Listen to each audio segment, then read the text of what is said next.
and welcome. It's another Confessions podcast from your friends at Radio 2, specifically Drive Time. More terrible tales here. My word, it's been sinful. We have the con of a consummate quizmaster, an angry attack of arachnophobia, an errant eraser emergency, and a shaggy shark short story. Very good. Here it all comes. Here comes the tale, then. Here we go. Who is it? It's there somewhere, isn't it? Yeah, it is. Good. This one, yeah, well, I think it's going to be... I'm just checking it's all okay. Okay. Have we changed anything? I think we've changed quite a lot. Right. Anyway, it comes from Brian. Ah, right. So we're homing in now. Dear Father Simon and the Assembled Collective, it is with some trepidation that I prostrate myself before you and beg for your forgiveness. The reason for my concern is simple. My confession features an esteemed member of your holy order, and I fear this personal connection to your close-knit conclave means you'll take a very dim view of my misdemeanour. A few nervous faces. Yes, absolutely. I didn't think it was going to be that way round. I thought somebody here would know. Nope. No, we don't. The event in question took place at the beginning of spring 7 years ago. God, what was I doing 7 years ago? What was I doing? Everyone's thinking, oh... Where was I? Spring. I was working... Shout yes if you realise who it's going to be. I was working as a teacher at a large secondary school in the New Forest and had been chosen to lead a school trip to Africa. Around 20 sixth formers had signed up to participate in a charity programme that would see them spend the whole of the summer in Kenya participating in a wildlife conservation programme and helping to build a school in a village. In order to fund the trip, the students needed to raise more than £3,000 each, and they quickly embarked on a number of innovative fundraising schemes. I think it might be me. I think this may be me. While speaking to some parents at the end of one of the first information evenings, I was told that one of them had a contact who knew none other than the BBC's voice of the lottery balls, Mr. Alan Dedicote. Deadly, I was informed, was something of a consummate quiz master. And the parents reckoned we might be able to persuade him to visit the school to host a quiz night to help raise some much-needed cash. So it came to pass that I contacted Alan, as I came to know him, and discovered he was the most generous and accommodating of individuals. Yes! Stop there. Move on. Here's Sophie Ellis-Bextor. Yes. He readily agreed to travel down from London to the edge of Dorset on a weeknight to host the quiz, which he'd written himself. Miles, that is. He demanded nothing, no payment, no expenses, no rider, except for some apple juice to lubricate his lissome larynx. Well, I was very impressed. You're coming out of it quite well. So far, so good, Simon. So far, so good. I'm sweating here. Go on. When the stripper... No! No! What? Now it fell to me to make all the technical arrangements for the quiz and to advertise it to the students and parents. The latter was the easy part, and we quickly sold out of tables. After all, the promise of seeing a lottery ball in real life is hard to resist, so you take a lottery ball. I do. I take one with me, yes, I do. This is going to be very good for your agent, isn't it? Yes. The technical arrangements were a little bit trickier, particularly the complicated task of working out how we could mark the papers and tally up the scores quickly enough to give a running total at the end of each round, adding to the evening's excitement. Yes. A solution was found when I was forwarded an Excel spreadsheet created by a maths teacher for the annual PTA quiz. The template required you to type in the name of the team, add scores at the end of each round, and the running total was calculated. Very, very easy. So everything was coming together, and my organisational skills knew no bounds. We sourced African animal balloons to tie to the tables. We created an African soundtrack to play between the rounds, and the catering staff were on hand to produce some African-themed snacks. Do you remember this? Yeah, and they turned the heating up so it felt hot. At one point, I even remembered that the school's IT systems automatically switched off all computers at 10 p.m. each day, and I sought reassurances from the IT manager that this wouldn't happen on the night. Absolutely not, he told me. So the big day arrived, and I was nervously excited as I met Alan for the first time after his drive down from London. What a handsome man he was, and what a very intelligent man he was too, says Brian. The producer is just looking shocked. Same person. Yeah, we introduced him to the students. Stop it, all of you. We introduced him to the students and took him to the hall so he could set up the quiz. What followed was a couple of hours of pure joy. Deadly was a real hit. His quizmaster duties were carried out masterfully. Matt. And the promised rubber lottery ball... Matt, a hit. Did you hear that? Yeah. You heard the word. Yeah, palpable hit. And the promised rubber lottery ball was produced to oohs and ahs from the captivated audience, who sound particularly easily pleased. Maybe. Look, it's a ball, everybody, with a number on it. Oh, please. It's probably just a snooker ball. You'd take it from the pub. I'm just here to be mocked. We were raising a lot of money, Anybody but despite new to the the team? charitable intentions of the evening, no quarter was being given when it came to the outcome of the quiz itself. A number of teams were vying for first place, and the tension was really building ahead of the final round. Very exciting. 3 or 4 contenders were still capable of carrying off the ultimate accolade and triumphing in a quiz devised by the Radio 2 and Lottery Star. Stop laughing. You can guess what happened next. As Alan asked the final question of the night and the student helpers collected the papers and started to mark them, I turned to the laptop in readiness to enter the final scores. Who's won? As I looked at the screen, it instantly And our survey says... turned blue and a notification window popped up saying, Windows is shutting down. I looked at my watch. It's 10 o'clock. Automatic shutdown. The IT manager had let me down. I felt icy cold sweat creeping up my neck as I looked at the sea of anticipatory faces waiting to hear the outcome of what had possibly been the best evening of their lives. We were in the New Forest after all, says Brian. Well, what to do? There was no time to restart the laptop, which could take up to 5 minutes to connect to the network. And anyway, as I hadn't saved the file, I wasn't sure when it had last auto-saved. Sorting it out and adding up all the papers from the previous rounds, which were strewn under the stage, was also out of the question. The students handed me the marked papers, so I smiled, and as Alan gave out the answers, I pretended to enter the scores on the laptop. I had a vague idea which teams had been at the top of the scoreboard at the end of the penultimate round, although I hadn't been paying close enough attention, so I decided just to choose the 3 names that I could remember. No. Now you tell me. I made the whole thing up. I then wrote down the names in some kind of order that I thought might be quite likely to be right. I gave Alan the piece of paper to read out the results. As he began speaking, panic really began to kick in, as I feared my deception would be spotted. The teams near the top knew how close they were to each other, and they'd heard the answers to the final round, so it was more than likely someone would spot an error. There were cheers as Alan announced the winning team, and despite some puzzled looks from one of the tables... surprisingly, there were no angry protests. The night had been a success. Thanks to Alan generously giving his time, we raised more than £1,000 toward the students' expedition. Were you aware of the fact that the computers had died? Were you aware, Alan, that the information that you gave out was entirely guessed? I've done it before, that sort of thing, I think, in my career, given out things that are not entirely correct. No, I didn't know all that, Right. but I did it in good faith. Yes. Officer. Brian says, to this day, I don't know if the team awarded first prize actually won it fairly, or if I mistakenly elevated the wrong table to winners, and the rightful victors were simply too chivalrous to protest. So I need to beg forgiveness from the parents who may have been denied their moment of glory and the opportunity to retell the story of the day they won Alan's quiz. More importantly, of course, I need to be forgiven by the Dean of Deadliness himself for putting him in a potentially compromising position with the law and ruining all the hard work he'd put into writing and hosting his charity quiz. Simon, we're at your mercy. Well, I suppose the honest thing to do would just have said, well, just hang on, everybody, 5 minutes, we'll reboot the whole thing. But anyway, no, he made the whole thing up and possibly compromised Alan's career. Well, it was 10 o'clock. I've got to get back to London. What do you think? Sorry, Alan Dedicoat has just told us that he has often said things... No, I never often. Was it, I mean, sorry, the man who reads out the lottery balls and the news on Radio 2. What is it you just said? I can't remember what I said. Okay, but I think people listening will remember what you just said. So I don't think it's Brian who needs forgiveness. I think it's Deadly. Well, see, I don't check everything necessarily that because if I'm given stuff by other people, I don't check other people's work. I don't check your work every day. No, that's true. It was only a quiz. Should I? No, it really doesn't matter who wins those quizzes. Exactly. School quizzes. I mean, as long as everyone had a good time, they raised £1,000 for a good cause. They did, Rebecca, and they did. you're just lucky. Well, Brian's lucky there wasn't an inquiry by one of the teams who thought they were going to win. So I'm forgiving Brian, but I'm not forgiving Deadly. Yeah, I think, and message to everyone who does these charity quizzes, calm down. If your table misses by 5, it doesn't matter. It's all what I for tend fun. to say on these occasions is it's all for fun. Yes. It's all for fun. Okay. And I didn't check Brian's work. I didn't, because I don't go around checking everybody's work. I expect everybody to have done their bit. And that's exactly what they were doing. At Ringwood School, I will name them Ringwood School, it was a trip to Africa, and well done. They all went and they enjoyed themselves, and I'm doing it again this year. All right. So Ringwood School. forgiven. Very good. Well done, everybody.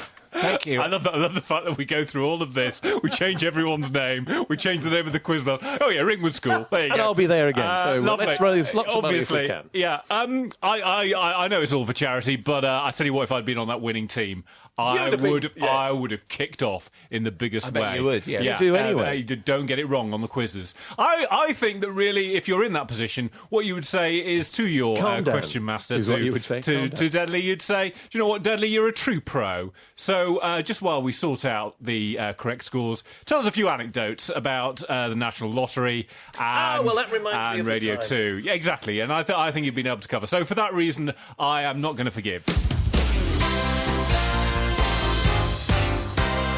Here's tonight's confession.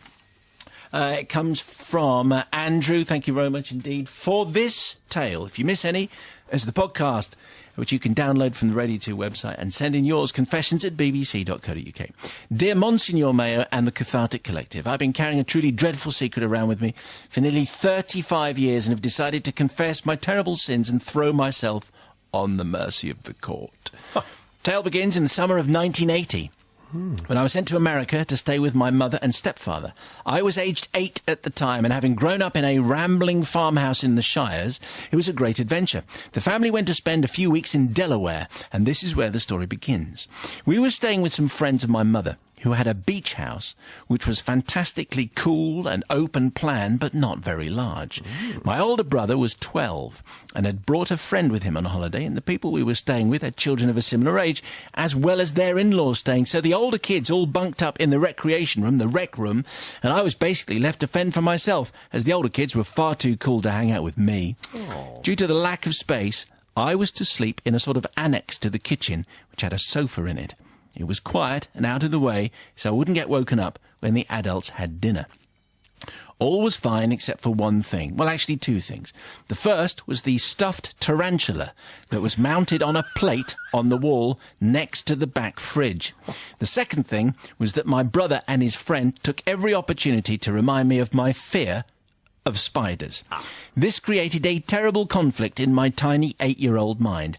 I was petrified of spiders, and this one was the daddy of them all. It was positively gargantuan and realistically posed, with its front legs raised menacingly and fangs exposed. It's all right, Dudley, you don't have to act like a tarantula. Just raising my fangs? I was only fairly terrified of my older brother, and the slightest sign of weakness would result in merciless teasing and practical jokes. This meant I couldn't ask my mother or anyone else to remove it, and couldn't show any sign of weakness or fear when in the room with it. You get the picture.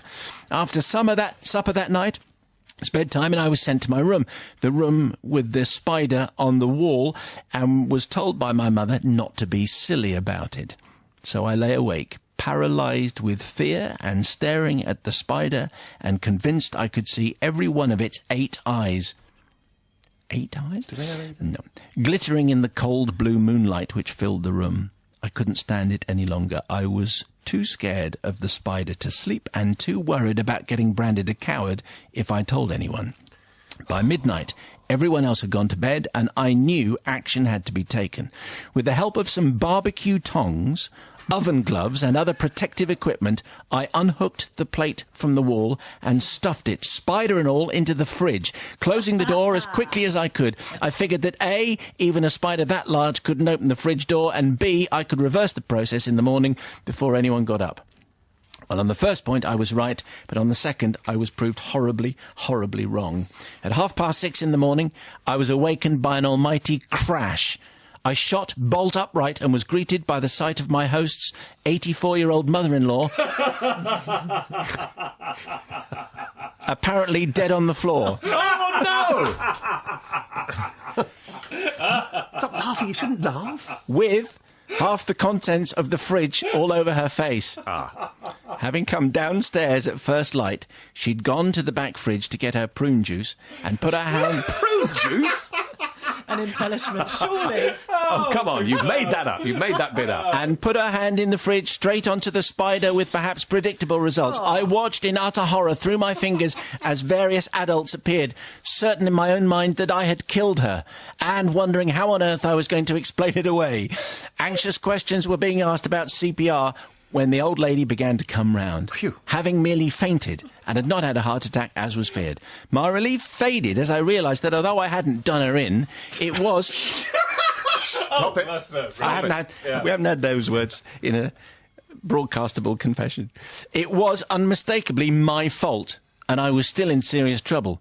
Steeling myself for the worst, I watched in amazement as it became clear that the mother-in-law remembered nothing of the incident at all. Moreover, the spider was smashed to pieces, but it was deduced that the mother-in-law had knocked it off the wall with her shoulder as she fell, and so I escaped scot-free on all counts. And so, therefore, need the forgiveness, Monsignor Mayo and the crew, for unwittingly scaring an elderly lady out of her wits and scaring her family into thinking she was dead.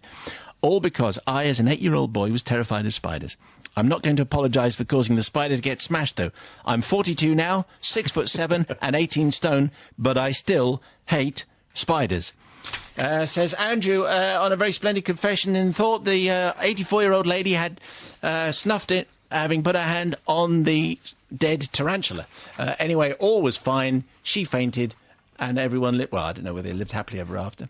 What do you think of that, Sister Rebecca? I just want to know who Yes. has a stuffed tarantula in their house. I Well, mean, these why people would in you Delaware- want Funny you should say that. to do that? They're horrible creatures, so why would you want to stuff one and stick it on the wall? I also want to know why Andrew just didn't put the thing away in a drawer. Why did he put it in the fridge? Or out of the window. I'd have Just thrown it out somewhere the window. else. It was Not in someone the else's fridge. house. It was someone else's I know, house. it's a bit of a bizarre place to put it. So I think that was a bit silly. And also, I didn't really like the language he used about the old lady and What how he hadn't language? done her in. The old lady, how he hadn't done her in.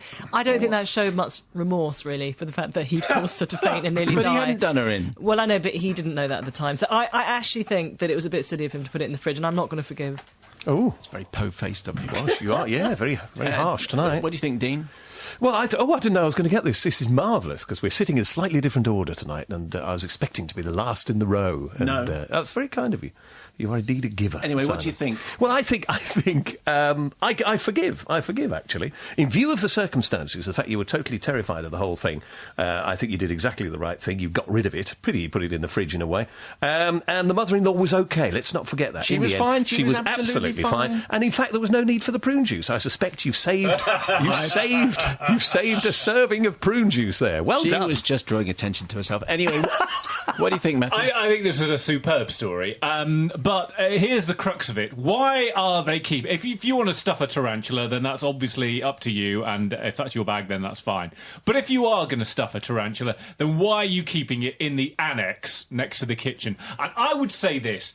That is because you don't actually like the tarantula, and you don't want to get it stuffed, and you don't want to put it on display, because you don't like it anyway, but you just did it because you wanted to show how cool you are with your stuffing of tarantulas. And yet, here it comes to, as it were, bite you on the backside. So for that, I am going to forgive.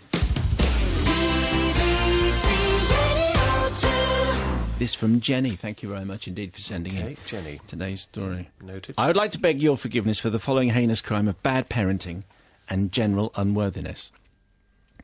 It is bedtime one night, and click, out goes the light of my dear son, then aged about 7 or 8. In the darkness, I hear the words, "Mum, I think the rubber from the top of the pencil might be stuck in my ear."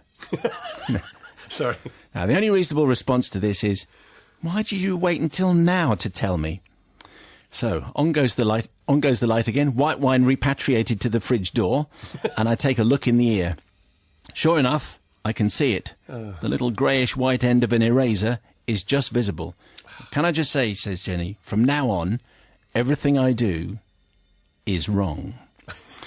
So I reckon, back in this particular evening, that if I unbend a paperclip, I might just be able to hook the rounded end around it and lift it out. But no matter how hard I tried, I couldn't shift the rubber, and it remained firmly in situ. This was the first thing that I did wrong. On our list, yep. Now, at times of medical emergency, I always phone my father, as he is immensely knowledgeable in this field and always gives sound advice.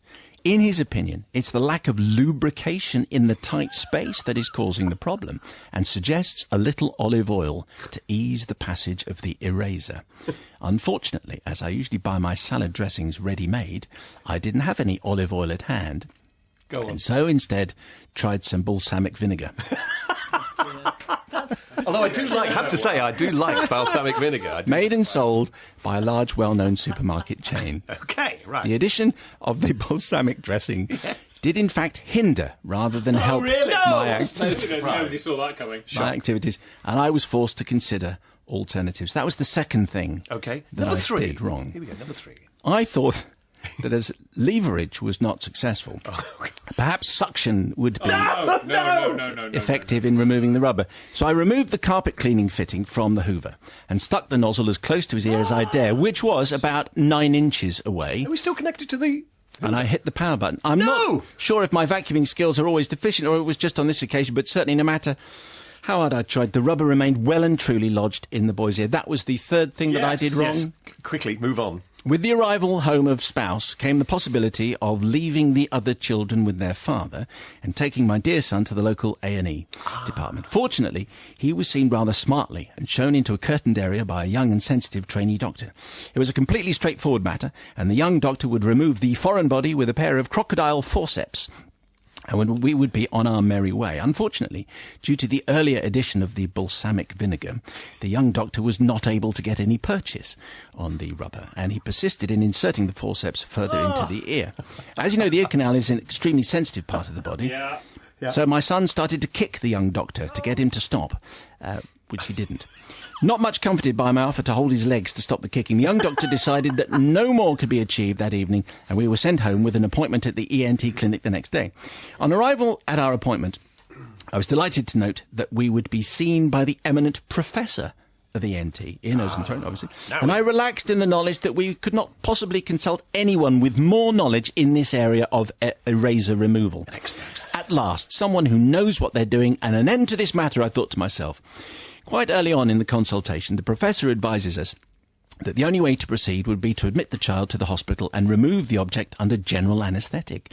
I was somewhat alarmed and not convinced that this was entirely necessary, especially given that the rubber was still entirely visible in its current location. Couldn't you just put some of your numbing cream on it? I said. Numbing cream? I was possibly hysterical by this stage, says Jenny.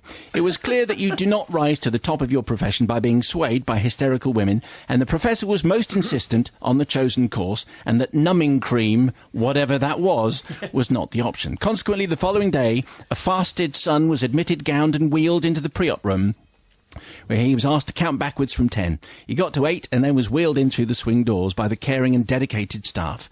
I don't mind sharing with you that I shed a tear as my dear son departed through those doors, and I joined the other nervous and anxious parents in the waiting room. After the op, he slept for most of the day, and when he woke up, the kind nurse gave him the rubber in a specimen bottle and cut off his wristband before discharging him. Those items formed the basis for the next show and tell at school, and I like to think it was probably one of his better ones that he did that year. However, Father Simon, I do need to beg forgiveness, firstly for the pain and suffering that my bad parenting caused to this poor child, and also for the unnecessary drain that we placed on the NHS. Clearly I learnt that you should ask medical advice immediately. Furthermore, I seek forgiveness for the subtle but insidious way which I tried to deflect the blame from myself onto the shoulders of my dear father, who has given so much of his life to the medical profession and the care of others, and who should not be treated in this way by his own daughter. His daughter, who used balsamic vinegar to try to remove an eraser. Yours in need of forgiveness, it's Jenny, asking for the forgiveness from Rebecca. I love the link between olive oil and balsamic vinegar, of course, because you make dressing with them in combination. One so on a therefore, they must do the same thing in the mayonnaise ear. on a salad cream. Yes. Get it in there. Bit of French mustard, you know.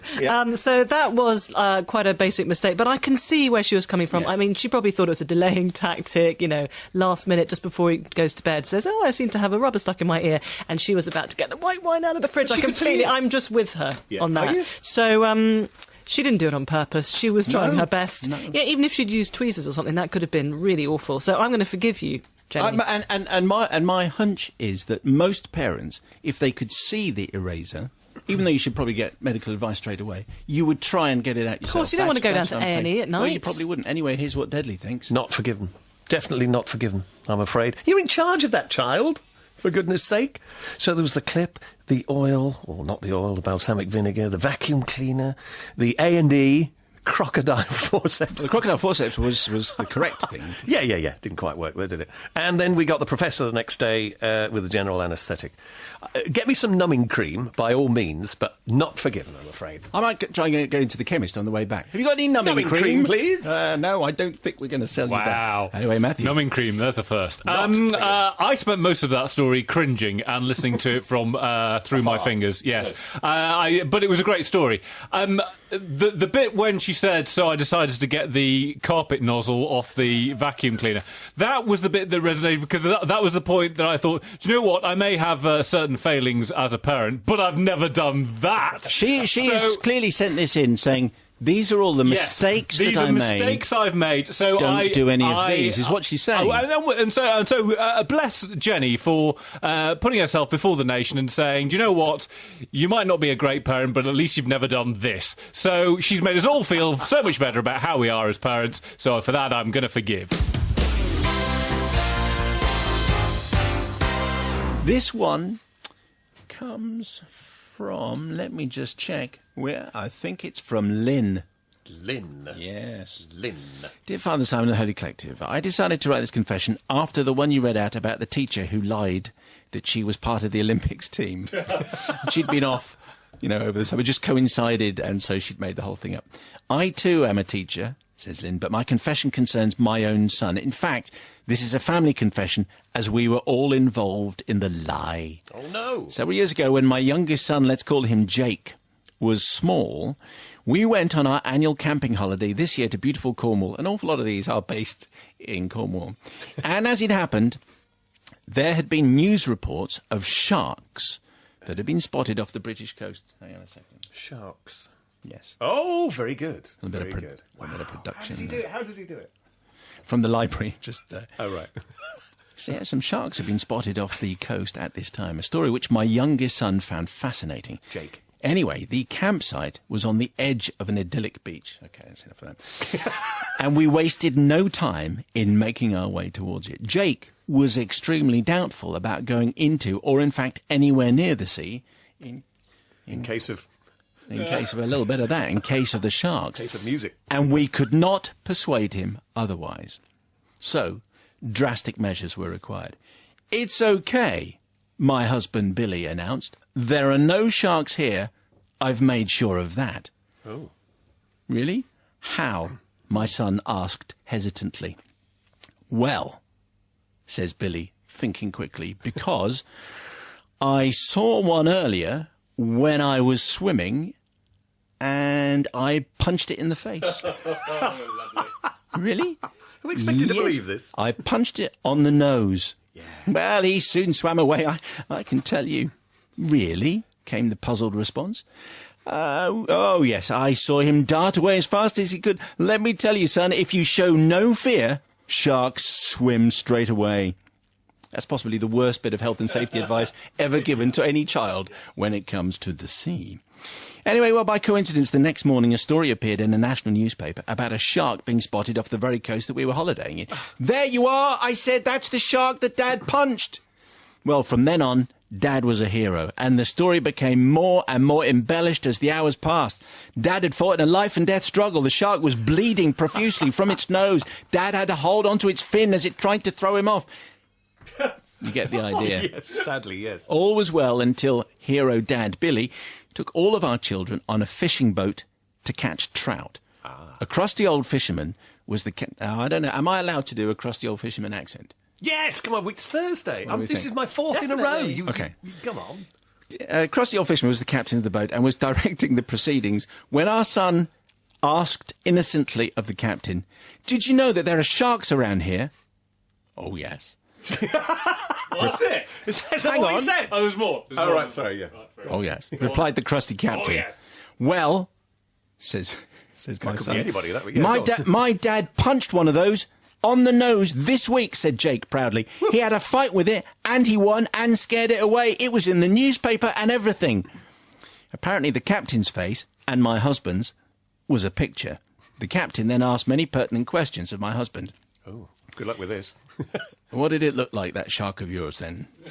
Well, it was sort of long and pointy. Yeah, is it farmer or fisherman? I think How would you say? Okay, Fisherman. You're underselling this. okay, smart guys. How would you do a crusty Cornish captain? Just like that, A obviously. little bit less like Bluebeard, perhaps. Okay. Yeah. So the conversation carried on. Good. What sort of markings did it have then? Grey and blue, and a scar on its fin, and a bloody nose. Make a noise, did it? Yeah, it growled a bit. Do you want to do that as well? Or? To his credit, the old captain smiled and nodded knowingly at my husband. He knew, and we knew that he knew. All in all, we felt it was a harmless line to spin to our youngest child. But I'm writing to seek forgiveness from the poor old crusty boat captain who had to pretend for a full 4 hours of this fishing trip that he believed the most ridiculous story ever from the mouth of a small, proud boy who thought his dad was a hero and shark fighter and wouldn't stop chattering about it constantly for the whole of the fishing trip. You can understand the point, and full marks to the captain for actually just, clearly working out that the whole thing had been made up for the benefit of small child. But it is still a lie, so we know what Matt's going to say, but Rebecca is often harsh in these matters. I think it's just a bit bizarre that there were actually sharks, as they said, off the coast of Cornwall, and they were the dad was encouraging the son to go into the water rather than discouraging him. Yeah. I think that's really weird. Well, they'll be more than one shark. Well, they wouldn't have been basking They sharks. wouldn't have been dangerous, that's true. But I think it was in that case... I think the boat captain, Barnacle Bill, he wouldn't have minded. It won't be one of these. It won't be one of Okay, but those. I think the captain wouldn't have minded carrying on the facade for a couple of 4 hours. So, you're forgiven. Lies that you tell your child, here is the Dean. Yes, forgiven from me as well, actually. There could have been more sharks than just the one, but as you say, they weren't going to be like that. What? You mean like that? Like that. They could have been. Seamless. They could have been. Wow. They could have been more like. Oh, How about that? we don't any of those around, do we? And Jake was proud. Dad was a hero, and the captain, well, he'd have got paid anyway, probably, for his efforts. Yes. So, all in all, I forgive. So remember, if you're out in the sea, show no fear and they just swim away. Oh, apparently, yeah. That's Apparently it. Yeah, they can that's- smell the fear, can't that's they? what happened. That and the blood. So I am going to say I think that the forgiveness, or we're certainly going to have to give a certain degree of forgiveness for the travesty of an accent that you pulled with the sailor there. He put a lot of effort into that. He clearly did. one of my good ones. Yes. Slightly undersold. Well, best you only do that or working class person. No, I don't do that one. No, you don't. No. Right. Okay. Remember, you it's do that? Camp, Cornish and Cockney. I can't combine them. Okay, I'm going to forgive. I always forgive when it involves lying to kids. I think if I'd been the sailor, though, I'd have started asking even more questions, and I'd have even pretended that there was a shark in the water and challenged the dad to get in and punch it in the face. But yes, definitely forgive. They were this week's confessions, and I suspect you have one or two of your own. Here it is, confessions@bbc.co.uk. That's the email that you need to send it to. More in a week, and the Weekly Mayo available with some Michael Palin and some Frank Skinner for your weekly fun. Thank you.